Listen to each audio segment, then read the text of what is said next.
que é obrigado a votar? Quem que tem a obrigação, né, por lei, de votar? Todos os cidadãos têm essa obrigação de votar. Cidadãos justamente são aqueles que têm a capacidade de votar. É isso que caracteriza um cidadão para o direito, né? E no nosso país se permite votar a partir dos 16 anos. Certo. No entanto, como a pessoa só adquire a capacidade civil a partir dos 18, entre 16 e 18 anos o voto ele é facultativo, né? Então essas pessoas não estão obrigadas a votar, nem a se alistar como eleitores, né? Os idosos acima de 70 anos também não precisam votar, o voto ele é voluntário, porque logicamente você não pode exigir que pessoas que não têm condições compareçam às urnas, assim como os que estiverem acamados, doentes, né? Ou que por algum motivo físico ou por doença não possam votar. Essas pessoas não precisam realmente votar. Essas pessoas em especial, é interessante que justifiquem o voto antes ou depois das eleições, né? Fora dessas situações, o militar que esteja servindo ao exército não precisa votar, porque os militares possuem um regramento próprio, não podem participar do cunho político. E fora dessas situações, todos são obrigados. Os analfabetos também, doutor, voto facultativo. Voto facultativo. E, Yolanda, a situação de quem ainda não tirou o título de eleitor, né, quem, como disse o doutor André, que tem essa possibilidade a partir dos 16, ou aquele que é obrigado a partir dos 18, pode ainda dar tempo para votar nessas eleições? Não dá? Como é que está essa questão de prazos?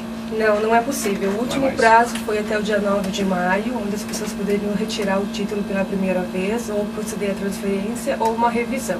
A partir de agora, só é possível retirar a segunda via. E novos títulos só a partir após a eleição. Como é que fica a situação, por exemplo, uma pessoa de 18 anos ou mais que não fez o título e fará depois, ela já está correndo aí num erro, doutor, já pode ser penalizada, sim, já conta como a eleição não votada? Sim, como é que funciona sim. Essa questão? Inclusive, é interessante, aqui não é o nosso caso, mas quando tem 2 turnos de votação, cada turno é considerado uma eleição.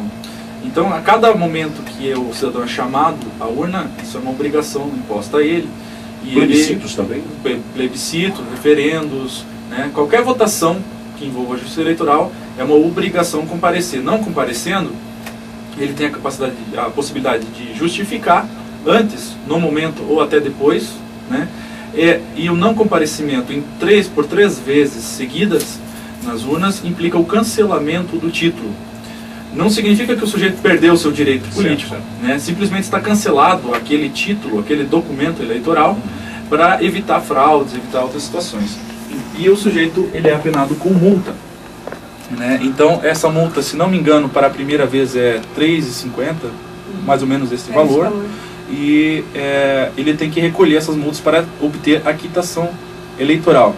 Questão é voto em trânsito que fala?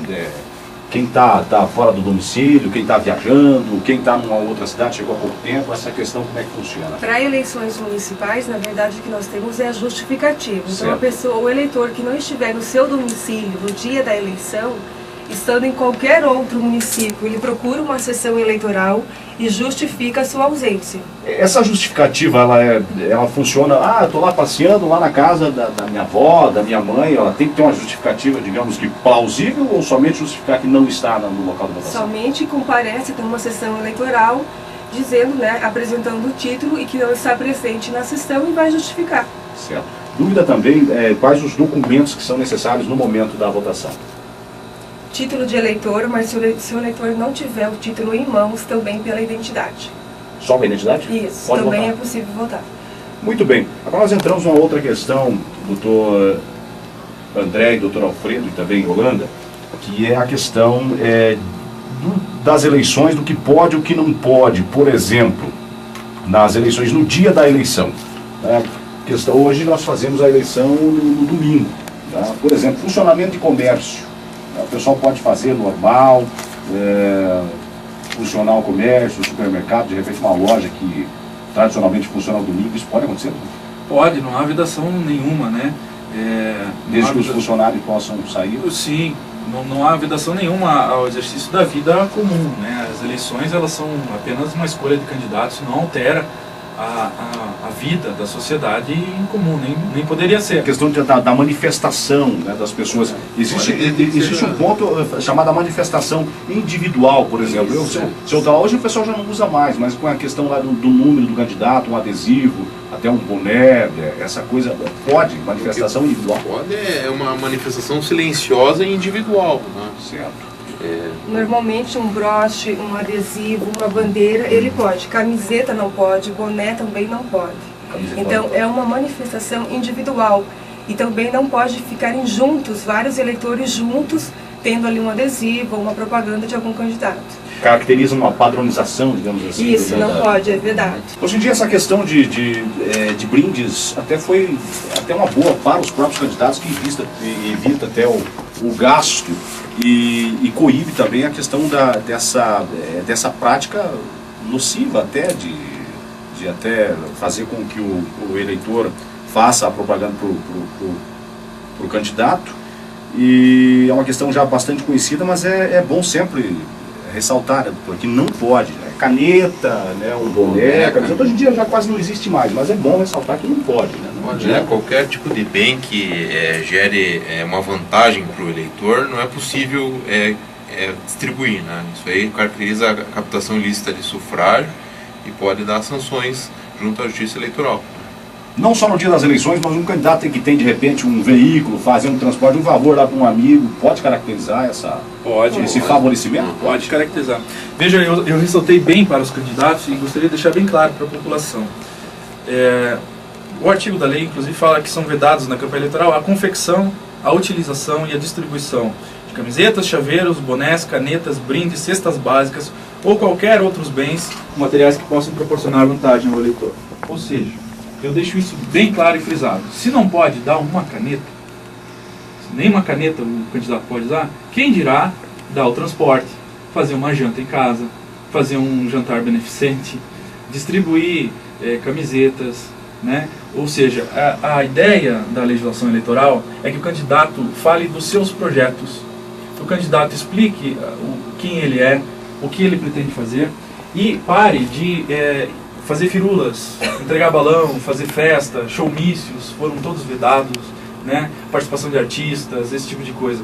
Porque, infelizmente, como eu já disse anteriormente, no Brasil se cometeram muitos abusos e as pessoas, principalmente aquelas que não têm muita orientação, acabam votando naquele que é conhecido, naquele que faz show, naquele que faz piada. Fez mais barulho. E aquele que distribuiu o pão com mortadela. Né? Então, na verdade, isso é uma prática lastimável de utilizar pessoas com baixa renda, ou baixa instrução, eu diria, para angariar votos. Né? Muitas pessoas vendem seu voto, eu diria, por a troca de comida mesmo. Né? Somente o fulano que comprou o voto que pode ser penalizado, ou inclusive o eleitor pode ser penalizado. A pena é a mesma ou como é que funciona essa questão? O candidato como eleitor podem sofrer penalização criminal, né? Porque é crime tanto oferecer a vantagem quanto receber. Né? Você também está favorecendo o candidato. Já tivemos um caso, né, doutor, no nosso fórum ali, exatamente disso na eleição passada. Né? Certo. Que o candidato explique quem ele é, o que ele pretende fazer e pare de fazer firulas, entregar balão, fazer festa, showmícios, foram todos vedados, né? Participação de artistas, esse tipo de coisa.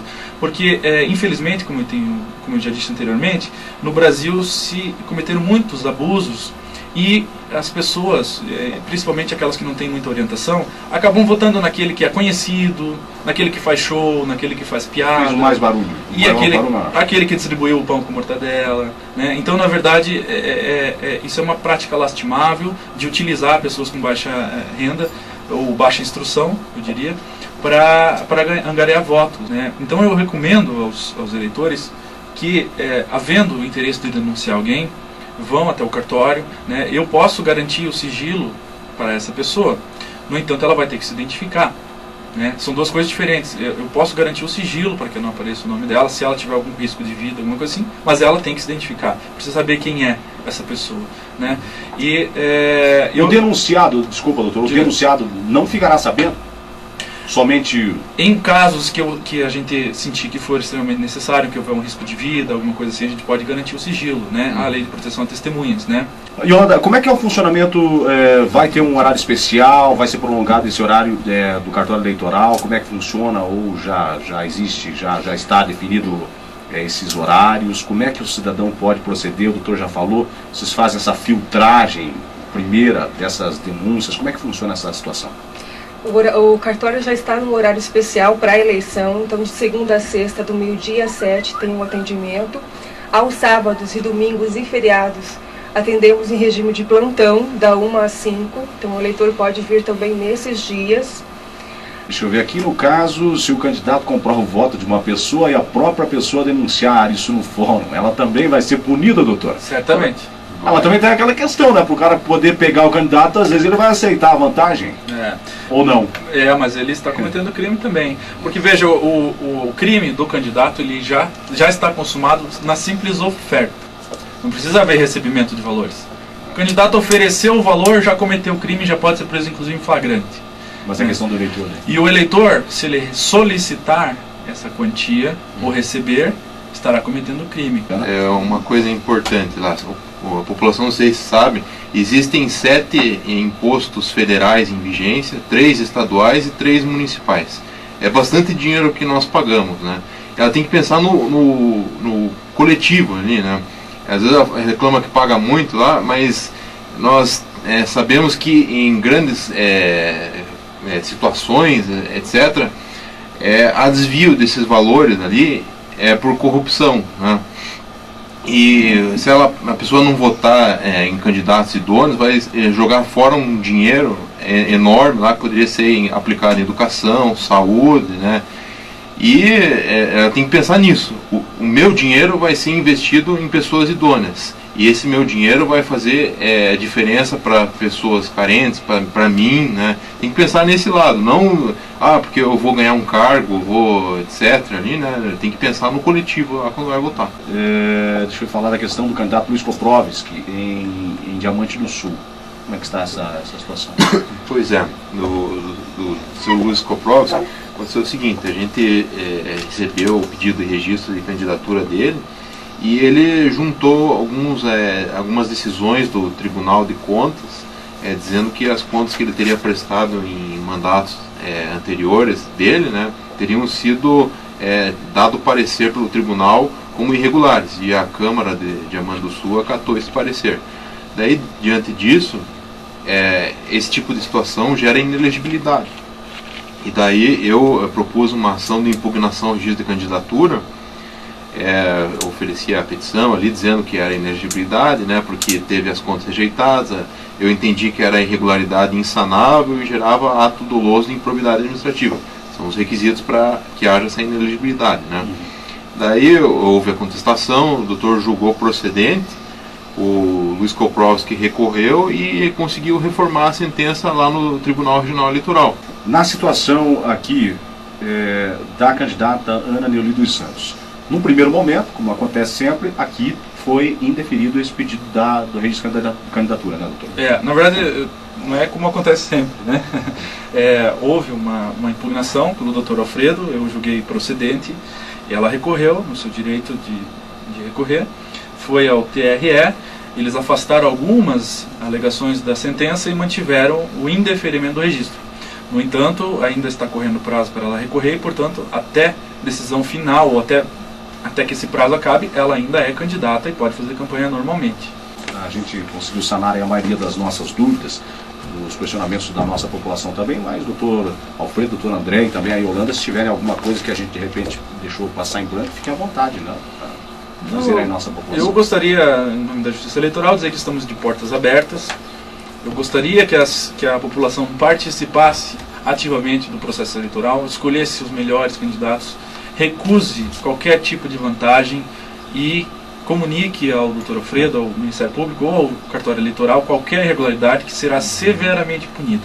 Eu já fiz reuniões com os candidatos e com os partidos, eles estão cientes de suas responsabilidades e aqueles que estão descumprindo ou que descumprirem essas normas estão fazendo porque querem e, portanto, estão violando a lei porque querem e são na minha opinião, péssimos candidatos, porque não estão se sujeitando a cumprir as leis, e não são esse tipo de candidatos que nós queremos.